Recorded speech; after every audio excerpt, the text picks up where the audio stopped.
बहुत पुरानी बात है। दक्षिण भारत में एक राजा राज्य करता था। राजा का राज्य समुद्र के किनारे था। राजा को भोजन के साथ मछलियां खाने का बहुत शौक था।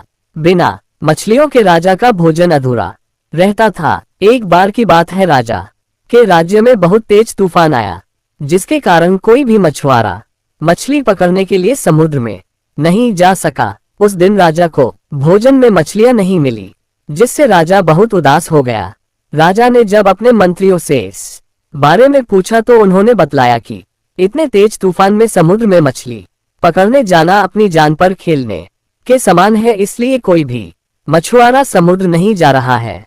राजा ने घोषणा करवाई कि जो भी समुद्र से ताजी मछलियां लाएगा उसे मुंह मांगा इनाम दिया जाएगा। राजा की घोषणा सुनकर मछुआरों के मन में लालच तो आया, किंतु कोई भी मछुआरा अपनी जान जोखिम में डालने के लिए तैयार नहीं हुआ। उसी राज्य में एक बहुत ही गरीब मछुआरा रहता था। उसे जब राजा की इस घोषणा का पता चला तो अपनी दरिद्रता दूर करने के लिए वह अपनी जान की परवाह किए बगैर समुद्र में चला गया। समुद्र में उसने जाल फेंका, जिसमें कई बड़ी बड़ी मछलियां फंस गई। मछुआरा मछलियां लेकर राजा के महल पहुंच, किंतु राजा के सैनिकों ने उसे महल में नहीं घुसने दिया। राजा के एक खास मंत्री ने मछुआरे को ताजी मछलियों के साथ देखा तो मछुआरे को अपने साथ राजा के पास ले जाने के लिए तैयार हो गया।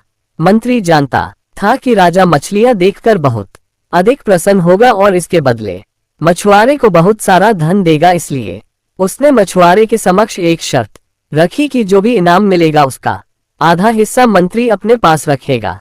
मछुआरा मंत्री की बात मान गया और मंत्री मछुआरे को लेकर राजा के पास पहुंचा। मछुआरे के पास ताजी ताजी मछलियां देख राजा बहुत खुश हुआ। राजा ने मछुआरे को मुंह मांगा इनाम मांगने के लिए कहा। मछुआरा राजा से हाथ जोड़कर बोला, महाराज मुझे 20 कोड़े मारे जाएं। मछुआरे की बात सुनकर राजा को बड़ा आश्चर्य हुआ और उसने फिर से मछुआरे से कुछ मांगने के लिए कहा, किंतु मछुआरे ने फिर 20 कोड़े खाने का इनाम मांगा। राजा ने अपने सैनिकों को बुलाया और मछुआरे को 20 कोड़े मारने का आदेश दिया। सैनिकों ने मछुआरे को कोड़े मारना शुरू किया। 10 कोड़े खाने के बाद मछुआरा राजा से बोला, महाराज मुझे आप जो भी इनाम देंगे उसका आधा हिस्सा मुझे मेरे हिस्सेदार को देना पड़ेगा, इसलिए बाकी के 10 कोड़े मेरे हिस्सेदारी को दे दिए जाएं।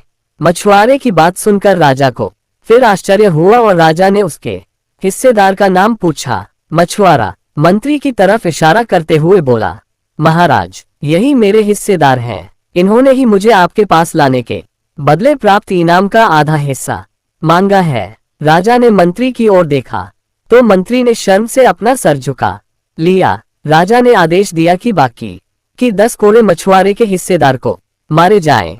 सैनिकों ने राजा के आदेश पर मंत्री को 10 कोड़े मारे। राजा ने मंत्री को उसके लालच के कारण अपने मंत्री पद से हटकर राज्य से बाहर कर दिया और मछुआरे को बहुत सारा इनाम देकर विदा किया। शिक्षा राजा और लालची मंत्री की कहानी से हमें शिक्षा मिलती है कि लालच में आकर कभी भी किसी को अनावश्यक रूप से परेशान नहीं करना चाहिए। दोस्तों यही थी आज की कहानी। वीडियो को लाइक करें, सब्सक्राइब करें, शेयर करें। धन्यवाद। जय हिंद, जय भारत।